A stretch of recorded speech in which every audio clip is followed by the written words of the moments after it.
So ntikana amene mukumona apayu, she's a model, and this girl is trending.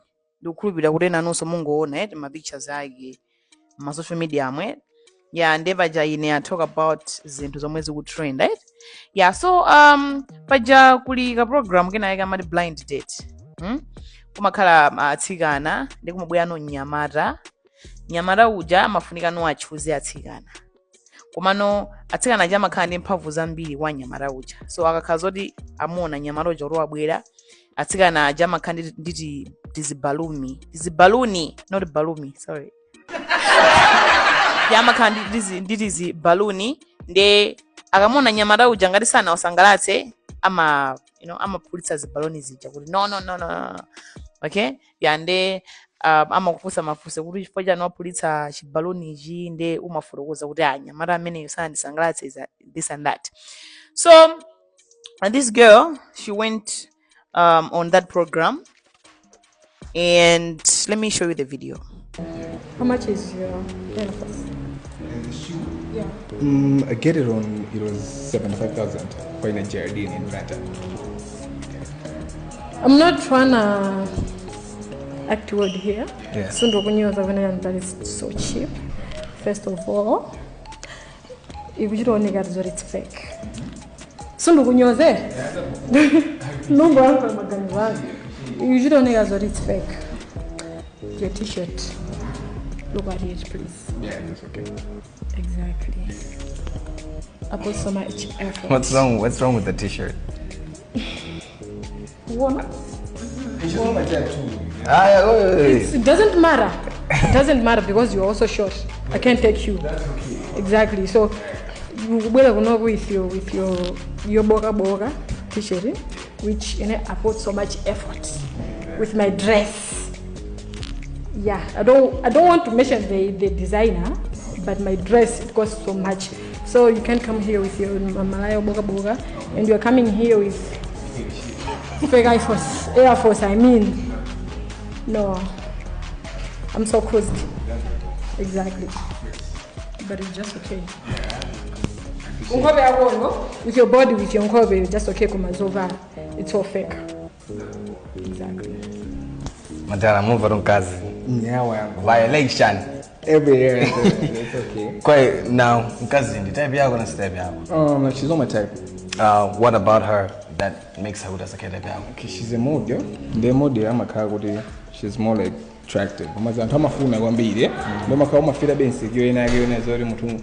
Mwaona noka nde anthu akuti ntsika amene usana yankhule bwino paja mwadzi wa Malawi wayankhula ngauti chanchani akunyoza chifukwa chani akudzimva umodel she's for the street is like people are talking a lot of things. Ntsika nayu anatsegula live on TikTok ndiye Malawi itu Amalawi kumpitira komweyo ku live yake yomweyo.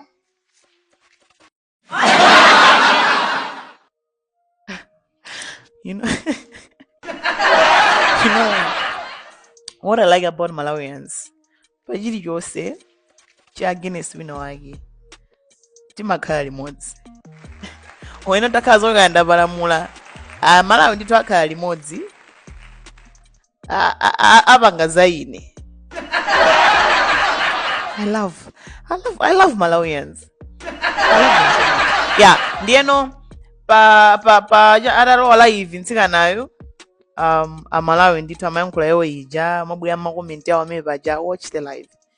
Sizoti neyo nangodzuka kwathuko basi nkupita kuti ndizikanyoza anthu ndimankhula zimene ndikuchiona ndimankhula zimene ndikulani ndikufuna komanso I said what I said kulibe sozoti nemukungokona ni koma muli busy koma comment section ikena ku WhatsApp kwa for the why runde kulibe zoti ngamanyengelele muntu ine simanyengelela muntu amene akundidziwa ineyo ndipo sindikupanga regret ndipo palibe amene angandiwangitse zoti ndifile bad kapena ndimangeli ma regret palibe ndipo sindiku anthu mukumaliza za ku comment kuijeni kuchani kwanga ku inbox kwanga hey your account ipange muko Mukudziwa kuti navutika nayo bwanja account manager kuti ifike pamenepo mukamati ndichotseka ayi pa TikTok pano.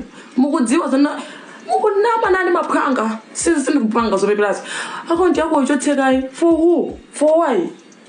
Why? Malawi simukundizwa ndipo pamene pajapa naye pamng'ono ndipo ndinapangaso regret olo kevu jaso akudziwa ndipo msasonizo phanga ngini sinaende bo magezo amafunika kwa ferifiza. So guys, that's what happens. Ndesa idina iso ajimwene anga adanu bwanji wodi. Ine adanu atika ena aga maone na adanu kuti adanu ndangu jana kuti adanu nda gay ndi adanu anayanka. Watch this. Guys, zomwe zikuchitika ndi zimenezo. So tell me guys, what do you think? Respond ya danu uyu mukuona ngati anayanka bwino danu uyu kapena anayanka moyipa. Komanso za small wife, do you think kuti it's necessary kuti Malawi azimunyoza munthu chifukwa cha program? Come on guys, it's just a program.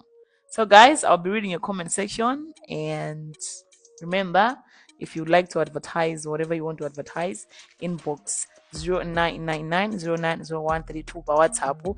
Text, go straight to the point. Don't call, just go straight to the point on WhatsApp.